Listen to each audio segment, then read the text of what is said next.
Thank you for joining me today, Phil. You're welcome. I appreciate it. I thank you for giving me the opportunity to come in and film your class.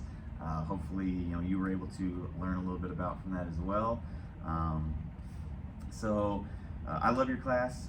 Some of the things that I noticed when I came into your room was well-established routines. Your kids all knew what to do and where they should be.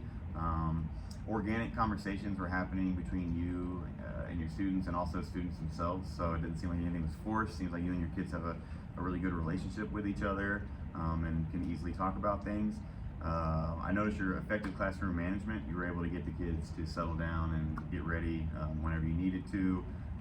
Able to change the direction. Really anything that you needed the kids to do, you were able to get them to switch into that right mode. And then also I saw a nice use of technology. You saw that you were using the Promethean board, you were using media examples as well with the kids, and they were using technology too. So props to you on that. So after checking out your lesson, well, first of all, do you have anything that you wanted to say or anything? You don't have to. Just I've been talking the whole time, so I didn't want to stop if you had something to say. So, based off of your lesson that I observed, I picked out some questions to help us identify a teaching goal for you. So we're going to go through these 6 questions and just tell me what you think. So we'll start with number 1. On a scale of 1 to 10, 1 being the worst lesson you've ever taught and 10 being the best that you've ever taught, how do you think yesterday's lesson went? 6. 6? Okay.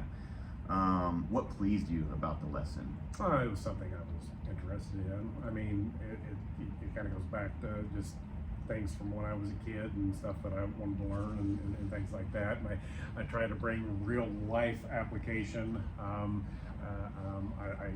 I don't know if I'm necessarily hitting it sometimes, but sometimes I have to look at longevity. Probably 5-10 years later, kids will be like, "Oh, hey, I remember learning that from this or anyway." So, okay. What would you need to change in order to move the students closer to a 10 on that scale? Well, one of them is because the difficulty I have is that sometimes we don't have all the kids there, so I have to revisit the lesson again over and over again, and then I'm kind of boring the kids that have already heard it. But I also think that they need to rehear it again, even though the kid wasn't in the classroom, and revisiting it. So I think the one challenge that I have to be able to get to a true 10 is to have every kid in the room, and then not have the next day come up and "Oh yeah, you weren't here," and then I'm trying to move on, and then I got to go back and reteach what was taught the previous day. Okay. What would your students be doing differently if the class was a 10? So let's say everybody's here. Then the next day, the difference would be I'd be able to move on to the next lesson and then not have to keep revisiting and say, okay, you weren't here on Monday, so I got to refresh you on what happened on Monday, and then you weren't here on Tuesday, because I think, not that attendance is a real big issue, but I mean, in this setting, attendance is, it can be a challenge. Okay. So, did I say what would your students be doing differently if it was a 10? Or did I?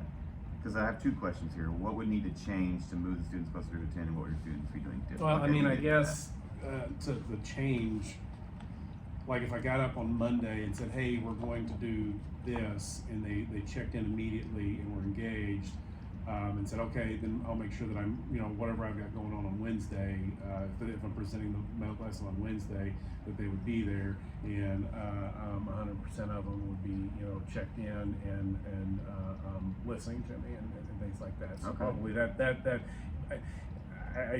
sometimes I don't know how to be able to do that. Okay, so it's more of an engagement is what we're looking for. Okay. If we are able to make that change, what's the way that we could measure that change, do you think of? The first thing I thought of was potentially doing an assessment on the level of engagement, just so we can really see what it looks like. So I could actually share the video with you again, and we can focus on the level of engagement that's happening within the kids. Okay. Is that something that would interest you? Sure, yes. Okay. So then what is something you were thinking about that, I guess that would be the higher engagement. So what is something you're thinking about that can help your students with their life skills projects that would just be higher engagement and excitement? Yeah, I mean, that's I think the to me with the excitement aspect of it. I mean, unfortunately, I'm another adult.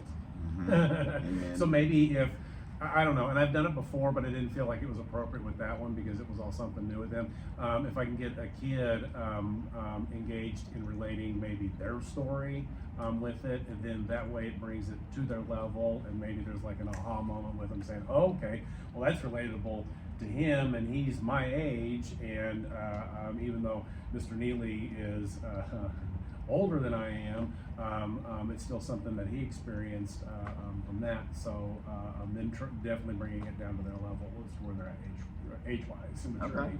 Okay, I like that.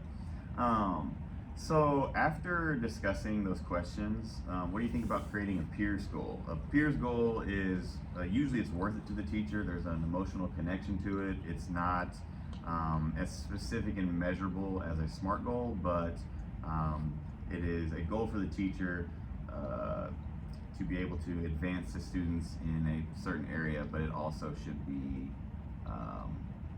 you should have an emotional connection to it somehow. Okay. Is that Yes. Okay. I've known you for quite a while. We've been working together for quite a while, and the first thing that came to my mind was the fact that you are such a good storyteller.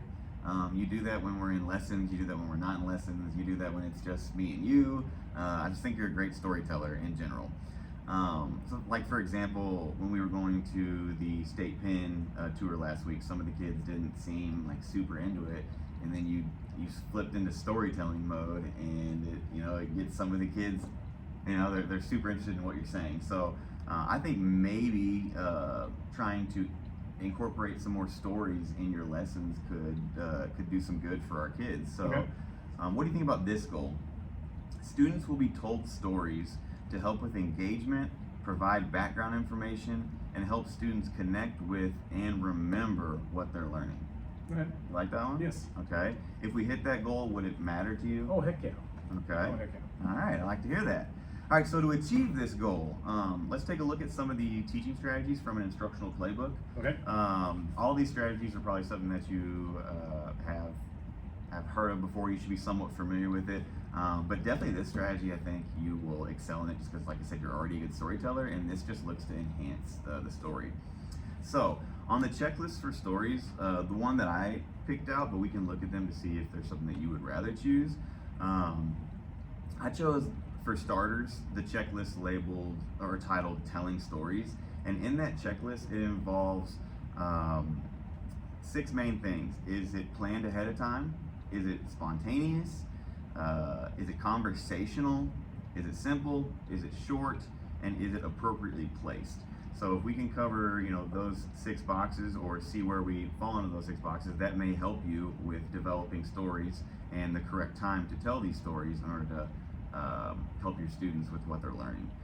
So there's some other options in here as well that we can take a look at to see if it's something that you might like to try. But I think that this would be a good one just to see if it's something that you're interested in, and then if it is, we can go from there. Okay. Sound good? Awesome. Okay, so now let's make a plan to monitor your progress. So I have an idea, but do you have any ideas, or would you like me to just tell you mine? All right, just tell me yours. Okay, so I think before we jump into this, I think you should do an assessment on the level of engagement of your kids in class on an activity. That can either be of the video that we've already had, or I can take another video, or you can take a video of a lesson that you are teaching and just analyze the level of engagement with the kids. And then we can come back and we can do another lesson where you lead off with a story, and then we can see another assessment on the level of engagement to see if that has stayed the same, if it's raised, if it's lowered, and we can see exactly what the data tells us on the effectiveness of the storytelling. Sound good? Yeah. All right, well, let's do it, and then we can revisit back here in like a week or two and see how things went. Right. Thank you, sir. Thank you. All righty.